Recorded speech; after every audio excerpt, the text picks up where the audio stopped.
Hi, everyone, and welcome to 2 Minutes of Torah. I'm Rabbi Abbi Sharofsky, Director of Intergroup Relations for the JCRC of Greater Washington. And I'm here today with Adam Odesser. Adam is part of the Israel Action Center team for the JCRC. He does some incredible work with teens and with different programs throughout JCRC, and is an amazing colleague in general. And I'm really excited to talk with him today about his experiences as an Israeli, as a former soldier in the IDF, Israeli Defense Force, and to share some of his experiences and insights as we head towards Yom HaZikaron and Yom Haatzmaut. So, Adam, welcome. Thank you. Glad to be here. So tell us a little bit about yourself. I was born and raised in Jerusalem and lived there for 27 years of my life. What's it like growing up in Jerusalem? It is crazy and fun and interesting, and you get to really see all of Israel. So growing up, you always knew you were going to be that you would serve in the IDF. As an Israeli, this is what you do on Yom HaZikaron. What's that like, knowing that you're going to be serving? You know, first of all, you have to pay your respects to the people who served in the army and that protect us, the citizens of Israel. Let us live our lives on a daily basis. And we know that in a year or 2 or 3, since the army is mandatory in Israel, we will be doing that. We know that day is an important day for every citizen in Israel. We make sure to make it a day that every year that we'll remember. We know that we're paying our respects to people who gave their lives to protect us. So what typically happens on a Yom HaZikaron? Well, it really begins the night before, the eve of Yom HaZikaron, and really the whole country comes to a stop. There is a siren that goes off. I don't think there's really anything like this in the world, where a siren goes off for a minute or 2 minutes, and everybody on the streets, at their homes, they stand, get out of their cars. They, again, pay their respects to the soldiers that have fallen and given their lives for this country. It's not only paying the respects to these soldiers, but it's also thinking of what we've had to give up to have a state of our own. I think because army is mandatory in Israel, almost every person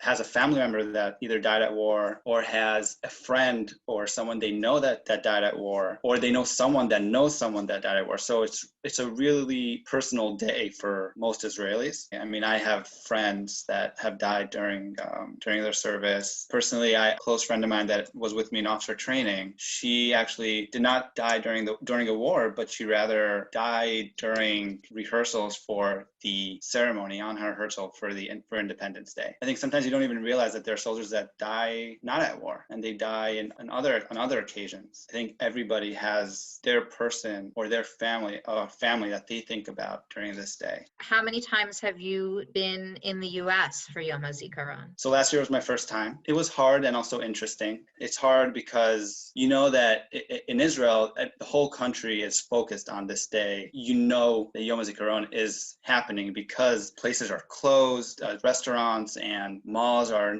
not open that day.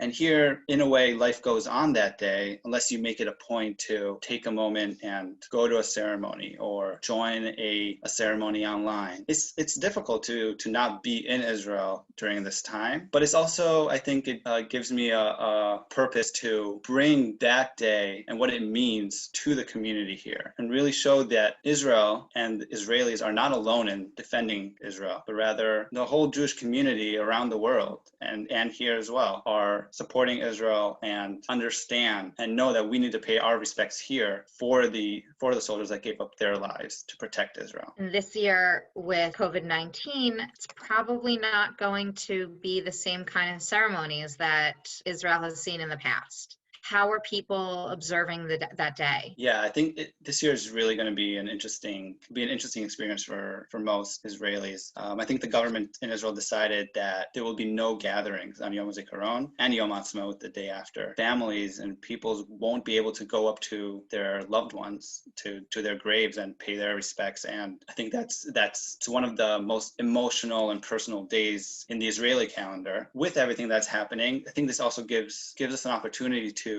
to show how together we really are, even at a time like this. Thinking about Yom Haatzmaut, Israel's Independence Day, which follows right from Yom HaZikaron. It's 48 hours of very intense emotions, going from the grief in the morning of Yom HaZikaron into the celebration of Yom Haatzmaut. I think for Americans, that can be a very jarring thing. In fact, for probably most people in the world, that can be a very jarring thing to just have that complete flow from one end to the other in terms of emotion. How does that happen? How might that be different this year? It's a great question. I think Israelis, that's the way they live, because throughout Israel's history, they've in a way been going from war to war. They have to find the way to move on from the grief, move on from the bad times, and continue living and continue pushing themselves harder for a better future. So the switch in a way is automatic. For 24 hours, you will stand silently and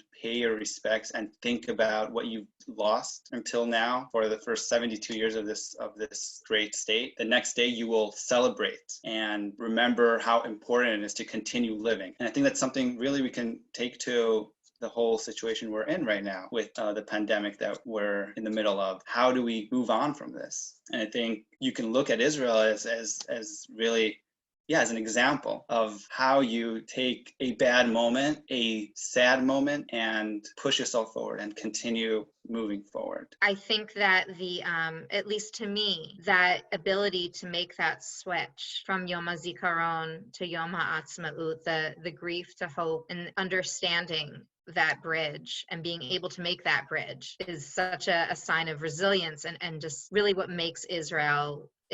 I can't agree more. Israel has gone through a lot over 72 years. I think as Jewish people, we've come a long way.